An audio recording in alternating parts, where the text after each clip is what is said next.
Hello, fabulous friends, fans, and superstars. Welcome to Synchronicity Web TV.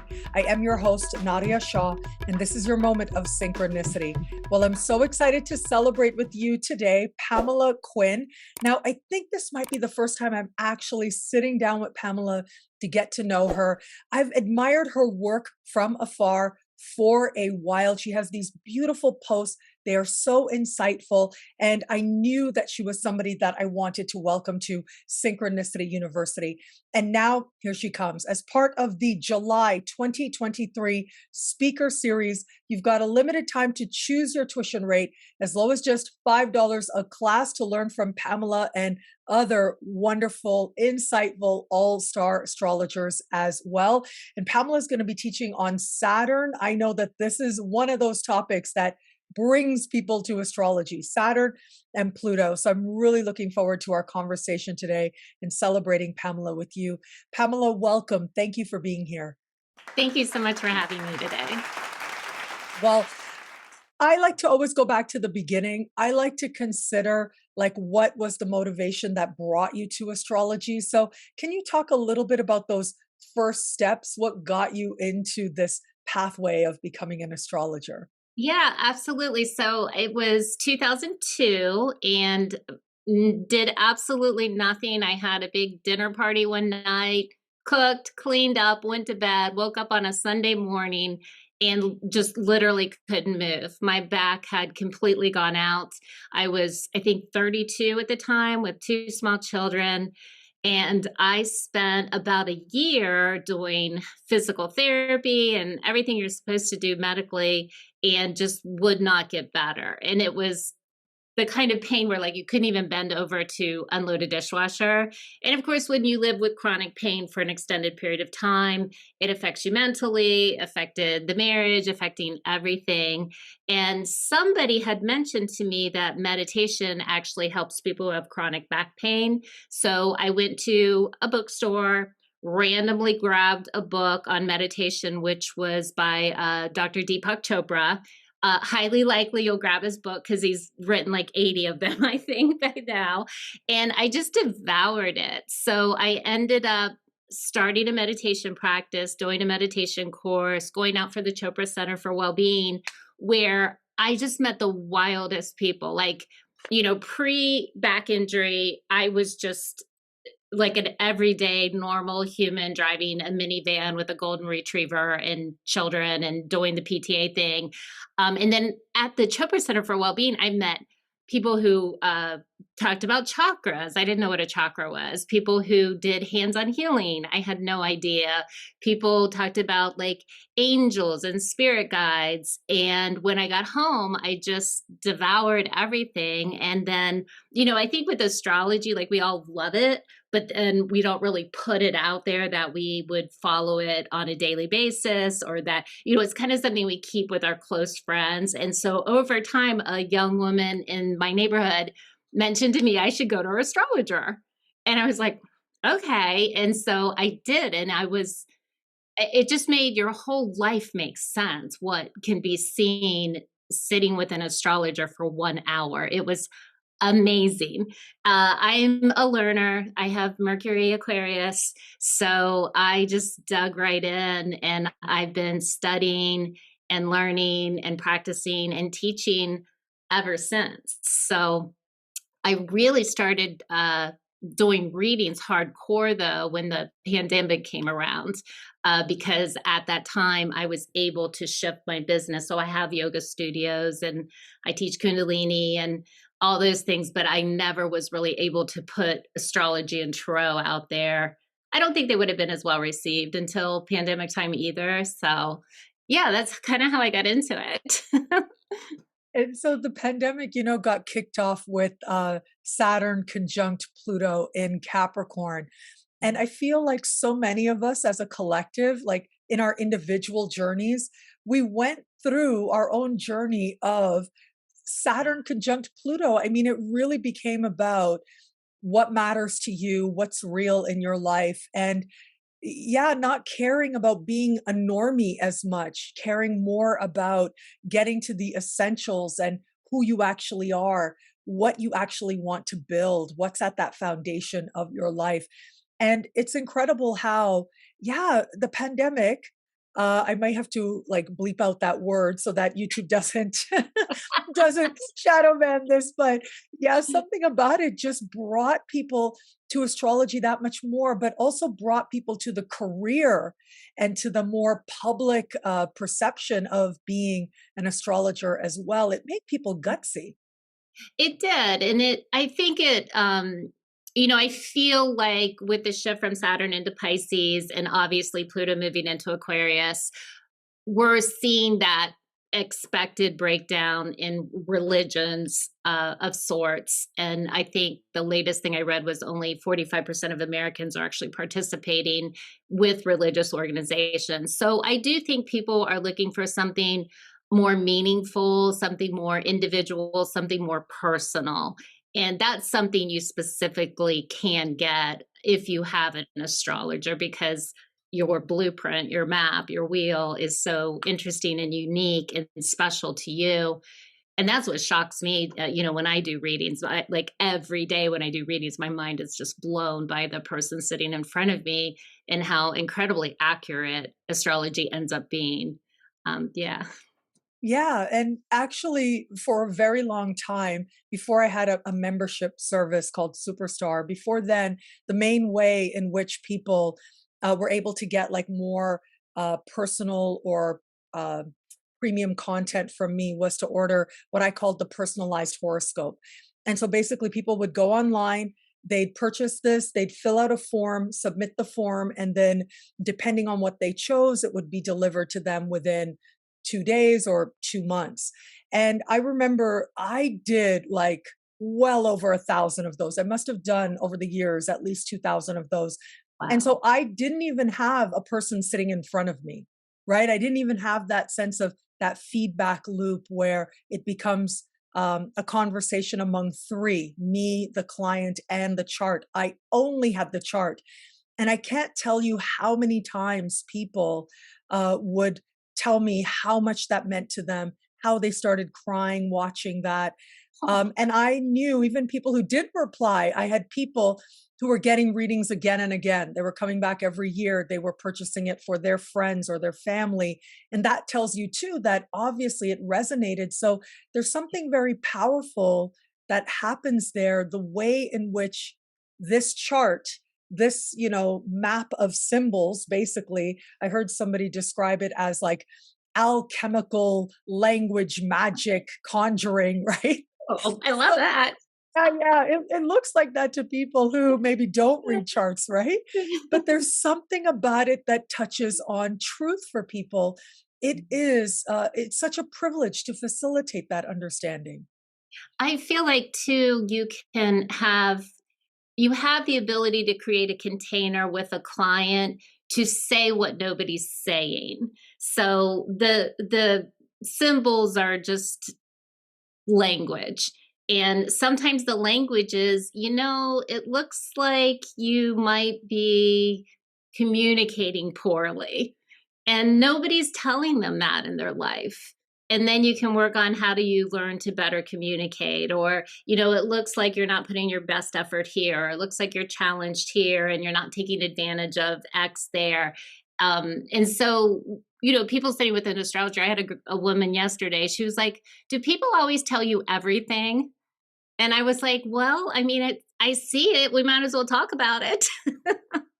But Yeah. they get to talk to you about stuff they would never ever share with anyone, because a lot of it's what they perceive to be darkness on some level or inadequacy. And if you can help people reframe that, I really get a lot of pleasure from doing that. You mentioned earlier hostile environments to astrology, and you were talking about that Yeah. in the context of especially Pluto moving into Aquarius. I wanted to touch on that because I actually am of the belief that when you look at next year in 2024, Mm. Neptune is going to get to 29 of Pisces, and it's just going to hang out there for like 5 months in the I middle of love the that. year. Yeah, Yeah. I mean, that is some pretty intense energy there. It's going to be fed by, if you will. There's going to be Pluto at the late degrees, anaretic degrees of Capricorn as well. I feel that that is actually going to end up being a very important moment as part of what ultimately is going to launch us towards that Pluto and Aquarius energy that much more. And I say that because, I actually started having this contemplation very recently. I've been thinking about this all night. Um, I saw somebody basically post something and say, I heard from a friend of a friend of a friend, and if it's not accurate, I'm sorry to these guys, but these guys tried to kidnap somebody. And they posted not only their pictures, but also the license plate on the car so that you could find these people that much easier. And these were just two young men who, really weren't doing anything. They were just smoking a cigarette next to their car. And I thought about how there was this conversation going on in the comments where some people were like, it's good to be vigilant. And I'm sure those people would understand. And I thought, you can ruin people's lives. I mean, literally now, you just don't know. You're living your life, you're doing your journey, and someone projecting whatever they want, having whatever motivations in that moment that has nothing to do with you can actually make it about you. And you can end up causing real harm to people. In the age of Aquarius, the individual will be sacrificed for the collective good. So that's Aquarian. So our liberties, we've already given away our liberties. We've already installed the cameras in our homes ourselves and we paid for them. We already walk around with devices that can track our every move. We've already agreed to a significant level of authenticity or transparency to the point that, Google knows when I think that I want to buy a new yoga mat. Like, I don't know how it knows it, but all you get are the Google ads for yoga mats, right?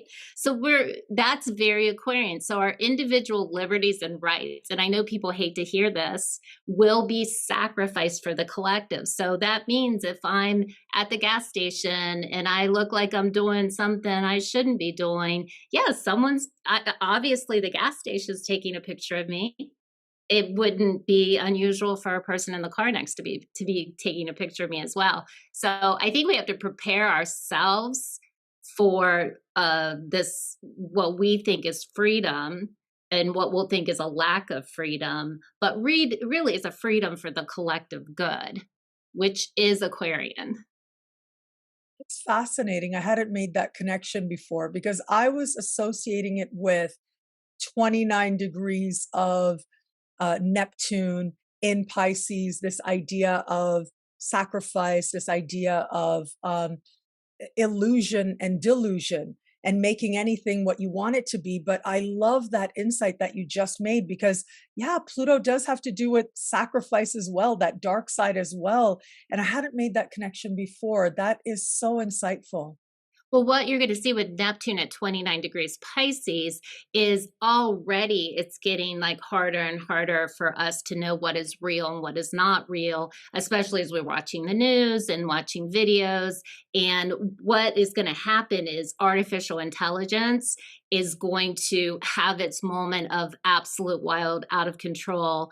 And we're going to be seeing stuff that is not real, but we're going to think it's real as people figure out how to manipulate us so that we either make different choices or we spend money a different way. My son graduated Berkeley in grad school from the School of Information, and he's working right now in artificial intelligence. And it's mind blowing what's coming for us with that. So I'm expecting we're just going to have some very intense moments in the future with all of that. So also too, like to think about spiritually, what does that mean that Neptune has landed at 29 degrees Pisces? Like, what is that going to do with our minds and with our perception of reality and how we as individuals want to connect more deeply with the mystical and the magical? So we'll see. I think this is going to get the astrology. It's already popular, but I think it's going to get even more popular. Yeah, at 29 degrees, sure. But it'll be interesting because the last time this happened in the middle of the 1800s, it corresponded with this sort of height of a desire for spiritual experience, which was all about like seances and things like that. And there was also a lot of deception. And what ended up happening as soon as that Neptune went into Aries is that all these like anti fortune telling laws were passed. And it basically made a lot of practices, including astrology, it made it illegal. And so we have these, really important figures in astrology like Evangeline Adams, like Alan Leo, who ended up being on trial Yeah. just for practicing astrology. And I can't help but think that that might be part of that hyper rationality that Pluto in Aquarius might also indicate as well. That's interesting. So one of the reasons I never really practiced until during the pandemic as an astrologer and like really put myself out there as an astrologer and a teacher of tarot is because I had a very successful yoga business. I had 4 studios. I had a teacher training. We did retreats and workshops. That's where I made the bulk of my income. And there are 8 companies in the United States that actually collect credit card payments. And you have to sign a contract with whichever one you choose so that you can collect credit card payments. And they would not allow for anything having to do with astrology, tarot, angel readings. None of that was allowed on my website. So I couldn't even advertise it because I couldn't sell it because they would not accept their credit card payments for it. And all that went away with the pandemic, which is interesting, but that's a little bit of like that Capricornian government control. I don't know. It's interesting to think about like what really did happen with that movement. Did it truly go underground or not? The the Theosophical Society, and it kind of did go away though for an Well, extended period of time. yeah, it kind of lost its sort of cultural cachet, but they're Yeah, still around. I mean, there's still like yeah, Theosophical Societies started by Madame Blavatsky all over the yeah. world. And so it's so fascinating you mentioned that because I have thought about the fact that anytime I think about, oh, that's not good, that should be censored or whatever, I always stop and remind myself that, there was a time when astrology was not legal, quote Yeah. unquote. And what happens if the next, wave of censorship includes, all these astrologers basically being under attack? I mean, oh, maybe I shouldn't put I that out think there in I that way, think but they're too afraid. Honestly, like, I mean, this sounds terrible, but I bought my yoga studio, last one, because the other one's closed with the pandemic. It's the oldest church in Warren County in Mason, Ohio. And it's just this a cute, adorable wooden church. And, we have neighbors and whatnot. And sometimes I'm just shocked at like how fearful they are of what we're doing in the studio. And what we're doing in the studio is simply teaching yoga and doing all the fun, nice stuff. Like, we're not doing anything negative at all, but they have like a lot of fear. And I think people somehow categorize you as like a witch or something, like you're going to do something bad to them, which makes me think too of like this whole 29 degrees Pisces Neptune. There are in there's a lot of stuff out there as far as like the metaphysical community goes, and a lot of it is just 100% garbage, like a lot of it. And you can see it and you're like, "Ugh, I don't even know what they're talking about. It's like so inaccurate or not true." But I think what'll happen too is a lot of people will just be shown to be inauthentic. And so like right now everyone's joining the metaphysical team, but they might not quite be qualified for it. Or I see a lot of people like pushing their individual power too, like they want to get this big following or whatever it is they're trying to do with their programs online, but it's not coming through as authentic. And I think a lot of that will probably go away as people figure out, like, there is no magic wand, there is no magical sword. Like even if you're studying astrology, practicing astrology, working with an astrologer, there's still a lot of hard, real work that is beyond speaking a mantra or, eating a specific herb or what have you. Like all of it's a lot of work. And when we distill it down to the fact that you're Saturn still doing that hard work, we'll lose a lot of people too as they're revealed for inauthenticity, really, is what I think. Yeah. Well, speaking of Saturn, once again, you guys, Pamela is coming to Synchronicity University as part of the July 2023 speaker series. You've got a little bit of time left to choose your tuition rate as low as just $5 a class. And Pamela is going to be talking about Saturn. And so, Pamela, let me ask you in the time that we have left, what would you love to say about Saturn? Because I know there's a lot to say. I mean, one class wouldn't be enough, but what is it that most comes to mind? What's most on the surface for you when you think about Saturn? Well, Saturn, I've grown fascinated with. I've always been fascinated with Saturn because my Saturn sits conjunct my Venus in the second house. So that means how I attract beauty into my life is next to Saturn, which really is about, the discipline, the authority, and the hard work of life. And then it's in the second house of values and also money. And so I've found that placement throughout my life to be like, oh, bummer. I'm so bummed I have Saturn. It makes relationships hard. It means you got to work really hard. And like, there's all this negative connotation about it. And it wasn't until I realized the power of Saturn. All you have to do is serve Saturn as Saturn is Kronos, the god of time, or, Saturn is that authority power figure, that father figure. All you have to do is serve Saturn, and then everything, all the aspects of your life will fall into place, even if you ignore the other planets. So serving Saturn with Venus is, well, that's a great business person. So it would be silly. It's silly every time I move away from being a business person. It's silly every time I think to myself, I don't want to be an entrepreneur, because that's the placement for an entrepreneur. And all I have to do is the hard work of entrepreneurship, and I'm successful because Saturn's there. And then the same in relationship. It's reframing a relationship into more of like a business relationship. So in relationships, I know, oh, don't get all ooey gooey starry eyed. Think about this person from just a more mature, structured format of sharing a life with somebody and what that actually looks like. And then once you just figure out how to maneuver within your Saturn restrictions, you find that Saturn's actually an incredible opportunity for you to evolve.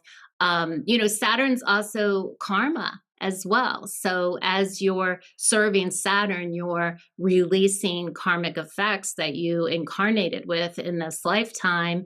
And serving Saturn, working hard every day, also is all you need to do to minimize the karmic accumulation in this lifetime as well. So once I started getting into that, I got super excited. And then it was just like you said, Saturn came to join Pluto. We've got the pandemic, all of that energy went over my ascendant and then right to my Mercury. And I'm sitting here now with Saturn on my sun. And Saturn's going to go backwards. It's going to hit my midheaven again. It's going to hit my 10th house and the planets that live there. And it's just been like this really interesting magical process that's happened very fast, the way Saturn's been moving through my chart. So I just like to share with people, if they can learn a little bit more about their Saturn placement and how to make it work for them, then they'll limit the amount of suffering that they're actually creating in their own life, just by virtue of the fact that they don't really know that much about it. So that's my intention for my 90-minute workshop. I love that. I know for me, I have Saturn in the first house in my chart, and I cursed that Saturn for so long. And it wasn't until after my Saturn return and just after my Saturn square that happened after the Saturn return in the mid 30s or so, That was when, on the other side of it, that I sort of realized, okay, I have put a lot of things into place. And even though in the moment it just felt like drudgery, and it felt like, oh, here's, something else, and oh, here's another thing I feel like I have to overcome or whatever, it served as a really strong foundation from which I could really grow forward from.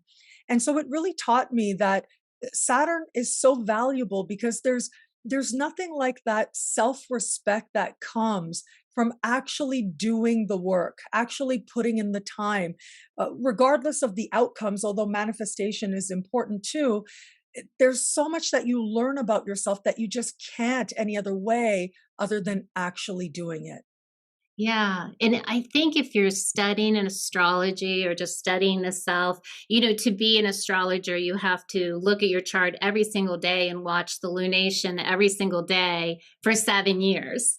And then after 7 years, you're qualified to be an astrologer. So it takes quite a long time to become an astrologer, if you're doing it old school, we'll say. I know everything's faster now.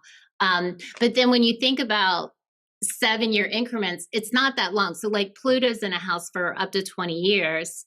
You can't, you can watch Pluto when it goes over a cusp. You can watch it within the house with it change signs, and you can really get a big bang. Like right now, Pluto's so exciting and fun because we're getting this big bang from it.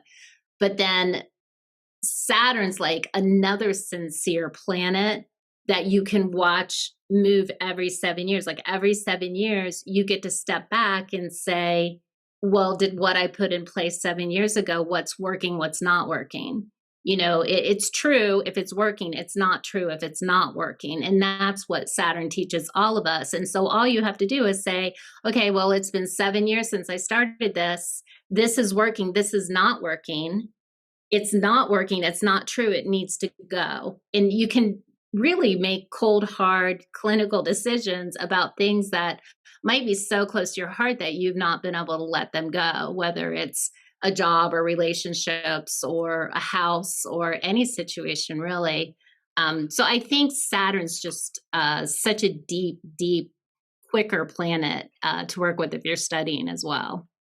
Yeah. And so, just you guys, for those of you who are beginner astrologers or just starting out as students, the reason that Pamela mentioned 7 years is because every 7 years, Saturn will aspect Saturn in your chart. So, transiting Saturn will, in very key ways, in ways that are rather undeniable, a square, an opposition, or a conjunction. So, yeah, it makes total sense that you have these reality check moments. And also with Saturn, it's interesting that you talk about serving Saturn because there is an element of sacrifice. And I know serve and sacrifice are two different things. And yet it's often, with Saturn, I think about delayed gratification. So this idea that there are certain things worth putting off today because there's a bigger reward. If you make that sacrifice now, you can make an even more important gain in the long term. And I think that's very Saturnian. Oh, I think so too. There's a piece of artwork I love. I think it's Francisco Goya. He's Spanish, and he created this artwork. I think it was in the 1800s, and he had suffered a lot from like depression and isolation. But people should Google it. It's Saturn devouring his sun, Oh, and yes, he I'll put it up. actually made. He lived in Spain. He had this beautiful home, and he made these 14 images. One being Saturn devouring his sun, which he actually installed in his dining room.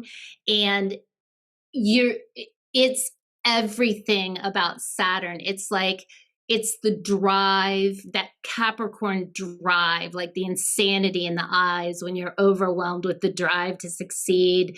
It's sacrificing his son. And in fact, we'll get into the mythology where he tried to eat all six of them. And then it's just the desperation, the isolation, the loneliness. And then a lot of our Saturn transits do feel like isolation and loneliness and desperation. But I think it's the perfect depiction of Saturn when you don't understand at all Saturn, where he just takes over. It's so passionate. So I hope your viewers do go to look at that. And then they'll be like, yeah, that was me. Yeah, right. I share that image a lot, actually, in Okay. different contexts, whether I'm teaching or even in terms of sometimes if I'm talking about Saturn, especially in mythology around Saturn in my weekly videos. And so I will be sure to put that up here somewhere while you were talking about it because it is so powerful. It's so visceral, and it Yeah. really does give you a sense of understanding the different layers of Saturn, what Saturn can be, but also the vulnerability behind Saturn as well. Yeah, absolutely. And then the fear too that a Saturn transit can invoke in your life as things you thought were stable, reliable and structures, you're told in essence, it's time to let that go. So, It is yeah. powerful. I mean, I know everybody, including myself, has stories about a Saturn transit and what happened in your life with that Saturn transit.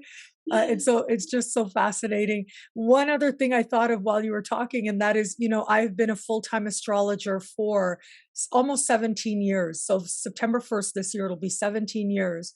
And the first 7 years, I lived below the poverty line in Canada as part of, I mean, I think back and I go, how did I do it? Like, how did I manage? But somehow I did. And I just remember how every day, there was like a 5 year period where I didn't even have a romantic relationship, if we're really being honest. Like, I was so intent on having something come about from this work that I was doing. My family had sacrificed for me to go to graduate school, and I wanted their sacrifice to in some way matter, in some way count for something. And so I gave of myself. And I remember a couple of years ago when I ended a 7 year relationship, actually, and that was so hard to do because it had become such a familiar comfort zone, a rock, but it was no longer where I was supposed to be. And I remember it was after that, after I left, even emotionally feeling vulnerable, the fact that I knew I didn't have to worry about my well being financially, the fact that I knew my parents' mortgage would still get paid, that I would still be able to do that. That was just the beginning of realizing that all those sacrifices over the course of those 7 years, it was worth it because Yeah. now I get the payoff. I get myself. I get why my parents, with Saturn in Cancer in the first, for me, my parents always emphasized how important it was for a woman to have her own money, that you Yeah. should be with somebody because you want to, not because it's necessary, not because you have to, because you're dependent on them. And all the gratitude of that, all the sense of appreciation, not only that I was able to reap the reward, but that I even had the opportunity to make the sacrifice to begin with. It Yeah. is such a privilege. And working with Saturn, it can be a privilege when you get the opportunity to work with it consciously. It's very powerful.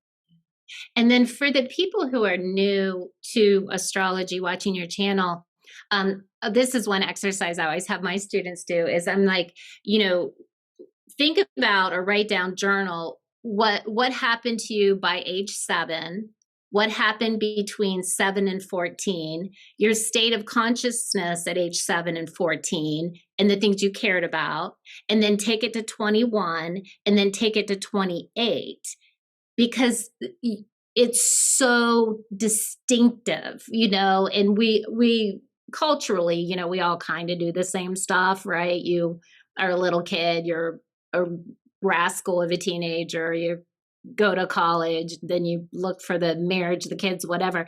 But the states of consciousness really do change so dramatically those first 28 years of life, and that's all because of Saturn. Wow. So it'll be a powerful way for them to be like, oh, wow, I see it. I see how that happened, how this formed and that formed and the personality formed, which is interesting. Wow. And then over the course of the second Saturn cycle, there's also that mirroring, right? You're still forming. If you are living consciously, you're constantly growing. And it's powerful to reflect without a doubt. That moment of reflection is the cultivation of wisdom. And that's also a part of Saturn as well. Yes, very good. Yes, great point. Yeah. Well, Yeah. Pamela, thank you so much for being here. And once again, you guys remember Pamela is coming to the July 2023 speaker series at Synchronicity University, where you have just a limited time to choose your tuition rate, as low as just $5 a class, to learn from Pamela and incredible world all-star amazing astrologers that I absolutely love. Pamela, thank you for being here. Yeah, thank you so much, and thanks to your audience as well. And thank you, everybody out there, for watching. Until we connect again, take care. Bye. Bye.